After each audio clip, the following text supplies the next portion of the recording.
Hello बच्चों, welcome to my channel. बच्चों, आज हम लोग जो हल करने वाले हैं वो विलोपन विधि सीखने वाले हैं। विलोपन विधि बहुत ही सिंपल और आसान विधि है। इसे हम बड़े ही आसानी से सीखेंगे और जिस तरीके से हम लोग सीखेंगे शायद कभी नहीं भूलेंगे। तो देखिए, कक्षा 10 में ये प्रश्नावली 3.3 में है विलोपन विधि। इसे एलिमिनेशन मेथड भी कहते हैं इंग्लिश में। और इसमें जो पहला समीकरण दे रखा है, आपका पहला क्वेश्चन है, तो उसमें x प्लस वाई बराबर 5 और 2x माइनस 3y बराबर 4।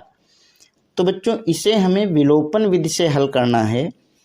तो ये समीकरण हम मान लेते हैं 1 और इसको मान लेते हैं समीकरण नंबर 2।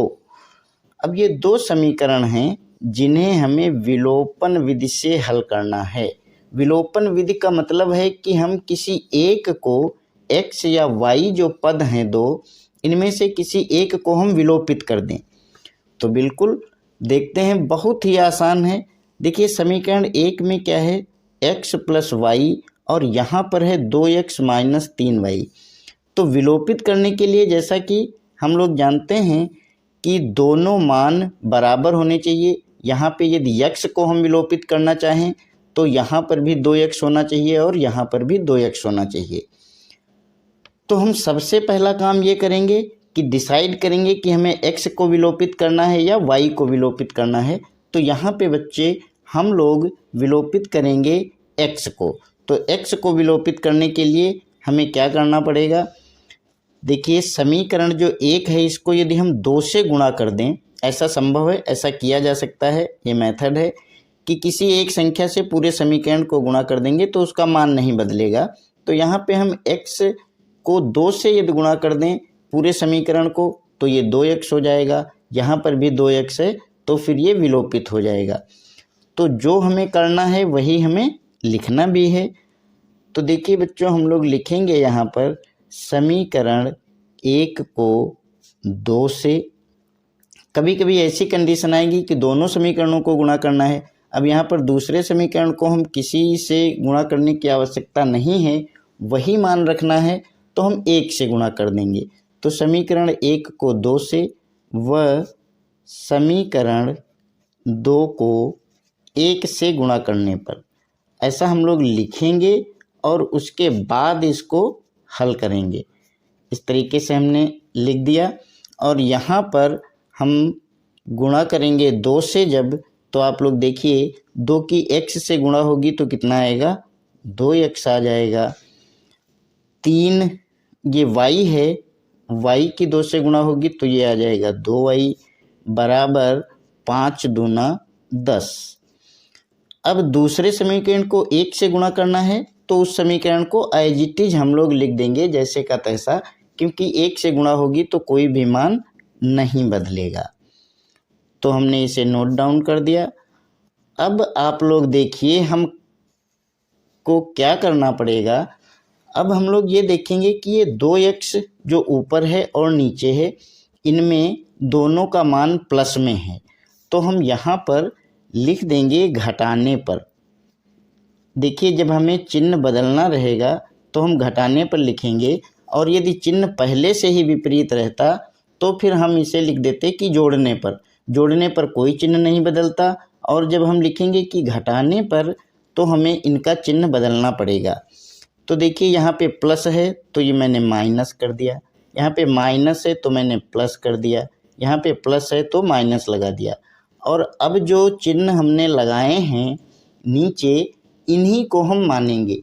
अब पहले से जो चिन्ह थे उनको हम नहीं मानेंगे, जो अब हैं वो मानेंगे। तो देखिए, ये 2x प्लस का और ये 2x माइनस का, तो आप जानते हैं प्लस माइनस कट जाएगा, यानी कि विलोपित हो जाएगा। और अब बचा यहाँ पर 2y और ये 3y भी प्लस में, तो दोनों प्लस में हैं तो जुड़ जाएंगे, आएगा 5y बराबर 10 में से 4 गया 6। अब y बराबर पक्षांतर करेंगे, y बराबर 6 पहले से ही है और 5 इधर y के साथ गुणा में है तो इधर जाके बटे में हो जाएगा। तो y बराबर क्या आ जाएगा, 6/5। ये y का मान आ गया। अब हम y का मान किसी भी समीकरण में रख देंगे। तो हम लिखेंगे समीकरण नंबर 1 थोड़ा सा सिंपल है, तो हम समीकरण नंबर 1 में रख देंगे y का मान समीकरण 1 में रखने पर। बहुत ही सरल है, बहुत ही सरल, बस एक बार आपको समझने की ज़रूरत है। समीकरण 1 में रखने पर अब समीकरण 1 को हम लिख लेंगे यहाँ पर x प्लस वाई बराबर 5, और यहाँ पर हम y का मान रख देंगे। y का मान कितना है, x को ऐसे लिख दिया, प्लस y का मान है 6/5 बराबर 5 है। अब चूंकि ये बटे में है और ये संख्या है साथ में जुड़ी हुई, तो हम इसके भी बटे 1 करके इनका लासा ले लेंगे। 1 और 5 का लासा 5 आएगा। 1 से 5 को डिवाइड करेंगे, 5 बार लगेगा, ऊपर गुणा करेंगे तो 5x आ जाएगा। प्लस जब हर और लासा समान होता है तो ऊपर वाली संख्या को ऐसे ही लिख दिया जाता है, बराबर 5। अब आगे हम लोग देखते हैं। अब देखिए ये पूरी संख्या है, ये बटे में 5 है, तो इस 5 को बटे से जब बराबर के दूसरी तरफ जाएगा तो ये गुणा में हो जाएगा। जो बटे में है वो गुणा में, जो गुणा में है वो बटे में। इतना शायद आप लोग समझते हैं, नहीं समझते हैं तो अब समझ लीजिए। ये 5 है और ये वाला जो 5 है ये गुणा में यहाँ आ गया। अब 5x प्लस 6 बराबर 25। आगे क्या करेंगे, 5x बराबर हम लिखेंगे तो ये 25 है, पहले लिख लेंगे। ये 6 हम इधर से दूसरी तरफ लाना चाह रहे हैं तो ये प्लस 6 है, इधर आके क्या हो जाएगा माइनस का 6। तो 5x बराबर 25 में से 6 जाएगा 19 बचेगा। फिर x का मान हमें निकालना है तो x बराबर क्या हो जाएगा, ये 19 और बटे में ये 5 आ जाएगा। इधर गुणा में है तो इधर आके बटे में पहुंच जाएगा। तो ये x का मान आ गया 19/5 और y का मान पीछे हम लोग निकाल चुके हैं, चाहे तो एक साथ लास्ट में लिख देंगे। y बराबर 6/5। तो देखिए ये हमारा जो फाइनल आंसर है, ये विलोपन विधि से समीकरण हल करना हम लोगों ने सीखा है। बच्चों हम लोग देख लेते हैं एक मोस्ट इम्पॉर्टेंट क्वेश्चन जो एनसीईआरटी की बुक में उदाहरण नंबर 8 है। बहुत ही इम्पॉर्टेंट है, बार बार एग्जाम में पूछा जाता है, तो एक बार आप लोग उसे ज़रूर देखिए। 2 व्यक्तियों की आय का अनुपात 9:7 है और उनके खर्चों का अनुपात 4:3 है। यदि प्रत्येक व्यक्ति प्रति महीने में 2000 रुपये बचा लेता है तो उनकी मासिक आय ज्ञात कीजिए। मोस्ट इम्पॉर्टेंट क्वेश्चन, ज़रूर देखिएगा। तो देखिए ये क्वेश्चन हमारा है उदाहरण है 8। इसमें हमको ज्ञात क्या है, इसमें हमें ज्ञात है 2 व्यक्तियों की आय का अनुपात। आय का अनुपात दे रखा है, अनुपात बराबर 9:7। अब जब आय का अनुपात 9:7 है तो हम ये मान लेते हैं, माना दोनों की आय क्रमशः 9x तथा 7x है। ये हम मान लेते हैं कि 9x और 7x दोनों की आय है, मासिक आय जो। और दूसरी चीज़ दे रखी है कि दोनों बचाते हैं 2000 रुपये और उनके खर्चों का अनुपात ये भी दे रखा है कि खर्चों का अनुपात जो है दोनों का वो है 4:3। तो हमने लिख लिया खर्चों का अनुपात बराबर 4:3। अब खर्चों को भी हम मान लेते हैं, माना दोनों का खर्च क्रमशः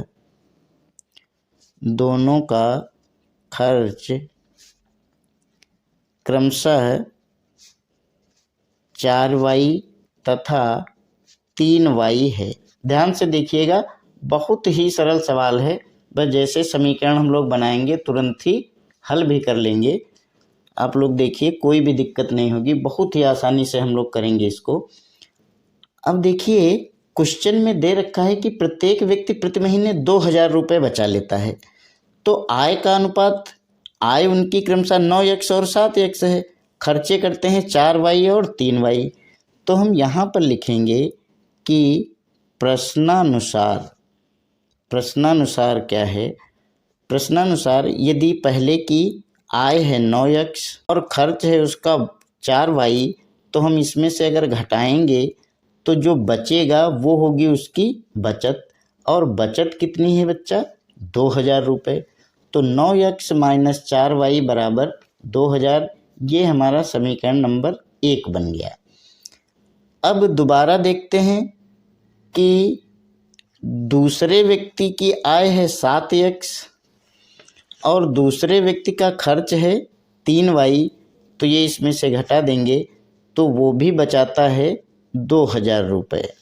तो ये हो गया हमारा समीकरण नंबर 2। अब हम लिखेंगे समीकरण 1 व 2 को हल करने पर। अब बच्चों जब हल करेंगे इनको तो हम यहाँ पर आप लोग ध्यान दीजिए कि देखिए, विलोपन विधि से चूँकि हम इन्हें हल करेंगे तो ये 9x है, ये 4y है, यहाँ पे 7x है और 3y है। अब हम किसी एक चर को बराबर करना चाहेंगे, अचर को, तो कैसे बराबर करेंगे? इस चर का मान है 4y और इसका मान है 3y। तो यदि हम समीकरण नंबर 1 को 3 से गुणा कर दें तो यहाँ पर आ जाएगा 12y, और यदि समीकरण 2 को 4 से गुणा कर दें तो आ जाएगा 12y। तो दोनों बराबर हो जाएंगे, तो हम इनको हल कर लेंगे। तो अब हम लिखेंगे हल करने पर और नीचे लिख देंगे समीकरण 1 को 3 से तथा समीकरण 2 को 4 से गुणा करने पर। हम जब यहाँ पर गुणा कर देंगे तो समीकरण क्या आएगा? समीकरण 1 को 3 से गुणा करेंगे तो देखिए ध्यान से, 9 तियाँ 27x माइनस 4 तिहाई 12y बराबर 2 तिहाई 6000। अब ये हो गया समीकरण 1। और जो दूसरा समीकरण है उसको जब हम 4 से गुणा करेंगे तो 4 सते 28x माइनस 4 तिहाई 12y बराबर 4 दूना 8000। अब ये दोनों समीकरण हमारे इस तरीके से हो गए कि हम एक पद को विलोपित कर सकते हैं। देखिए यहाँ पर 12y और यहाँ भी 12y है, लेकिन इनके चूंकि चिन्ह बराबर हैं इसलिए हम यहाँ पर क्या लिखेंगे? घटाने पर। और जब हम घटाने पर लिखेंगे तो इनके चिन्ह बदल जाएंगे। यहाँ पे प्लस है माइनस हो जाएगा, ये माइनस है तो प्लस हो जाएगा, और यहाँ पे प्लस है तो माइनस हो जाएगा। अब ये माइनस का 12y, ये प्लस 12y, ये दोनों विलोपित हो गए, कट गए। यहाँ पर क्या बचा? ध्यान देने वाली बात है, 27x माइनस 28x। तो घटाएंगे तो हम 28 में से ही 27, तो 28x में से जब 27x घटाएंगे तो एक x बचेगा, यानी कि x बचेगा, केवल एक नहीं लिखते हैं। लेकिन यहाँ पे जो चिन्ह है वो माइनस का रहेगा। क्यों? क्योंकि माइनस की जो संख्या है वो बड़ी है। अब माइनस x बराबर, यहाँ पे 8000 से 6000 घटाएंगे तो 2000 बचेगा। चिन्ह कौन सा रहेगा बच्चा? चिन्ह रहेगा जो बड़ी संख्या है उसका। तो बड़ी संख्या है 8000 और इसका चिन्ह है माइनस। अब ये माइनस और माइनस दोनों तरफ हैं तो क्रॉस हो गए, कट गए। अब आएगा x बराबर 2000। अब x का मान जब हमें ज्ञात हो गया तो हम क्या करते हैं? हम लिखेंगे x का मान, हम समीकरण 1 या समीकरण 2 में से किसी समीकरण में भी रखेंगे तो आंसर सेम आएगा। x का मान समीकरण 1 में रखने पर हम समीकरण 1 में रख देंगे। मान रखने के लिए क्या करते हैं, हम समीकरण को सबसे पहले लिख लेते हैं। समीकरण हमारा क्या है भाई, 9x - 4y बराबर 2000। अब x की जगह हमें 2000 रखना है।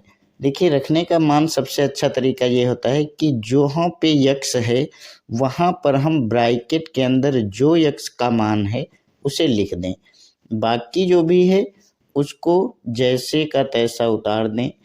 और अगली बार हम ब्रैकेट्स को खोलें तो ब्रैकेट खोलेंगे यहाँ तो पहले 9 है, 9 से इसकी गुणा हो जाएगी तो आएगा 18,000 - 4y बराबर 2000। अब यहाँ पर ये माइनस का 4y बराबर 2000, इस 18,000 को यदि हम बराबर के दूसरी तरफ ले जाएंगे तो ये प्लस है, चूंकि इसके पहले कोई चिन्ह नहीं है अर्थात प्लस है, तो ये हो जाएगा -18,000। यहाँ तक तो कोई दिक्कत नहीं होगी समझने में। अब आगे क्या करेंगे, -4y बराबर, यहाँ भी 18,000 में से 2000 घटाएंगे तो बचेगा 16,000 और चिन्ह रहेगा माइनस का, क्योंकि माइनस की संख्या बड़ी है। अब यहाँ पर y बराबर -16,000 जो पहले से है यहाँ उसको लिख देंगे और बटे में आ जाएगा, ये 4 जो है वो y के साथ गुणा में है इसलिए बटे में आएगा, और बटे में जब आएगा तो -4 माइनस कट गया, 4 से इसको काट देंगे, 4 चक्कू 16 और आगे 1 2 3 जीरो हैं, तो y का मान जो है वो y बराबर आ गया 4000। तो अब इस तरीके से हम दोनों की मासिक आय ज्ञात कर लेंगे। कैसे, हमने मासिक आय कितनी ली थी, 9x तथा 7x। तो पहले व्यक्ति की मासिक आय, पहले व्यक्ति की जो मासिक आय है वो बराबर कितनी है, 9x।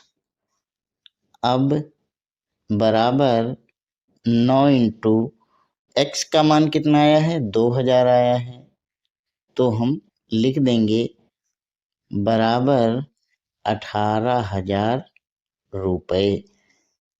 अब दूसरे व्यक्ति की मासिक आय वो भी हम लिख देंगे।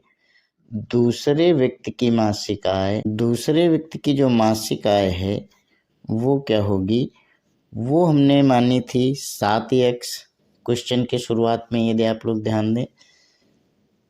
अब ये हो जाएगा 7 इंटू x का मान है 2000 तो बराबर 14,000 रुपये, क्योंकि आय है इसलिए ये रुपयों में होगी। तो इस प्रकार पता चला हमें कि एक व्यक्ति की मासिक आय 18,000 रुपये और दूसरे व्यक्ति की मासिक आय 14,000 रुपये है। यही हमें पता करना था कि उनकी मासिक आय क्या है। तो देखिए, हम लोगों ने विलोपन विधि बहुत ही आसानी से समझा, शायद आप लोग इसे कभी नहीं भूलेंगे। यदि आपको लगता है कि कभी भी आपसे मिस हो रहा है तो एक बार वीडियो को दोबारा से देख लीजिएगा, फिर आप बिल्कुल ही निश्चिंत हो जाइए, आप कभी नहीं भूलेंगे। और ये जो क्वेश्चन हमने दूसरा लगवाया है उदाहरण नंबर 8, ये मोस्ट इम्पॉर्टेंट क्वेश्चन है, प्लीज़ ज़रूर इसे हल करिएगा। और कठिन भी नहीं है, बहुत ही आसान विधि से हमने बताया है, आपके सीधे दिमाग में डाउनलोड कर लीजिए इसको और सीख जाइए।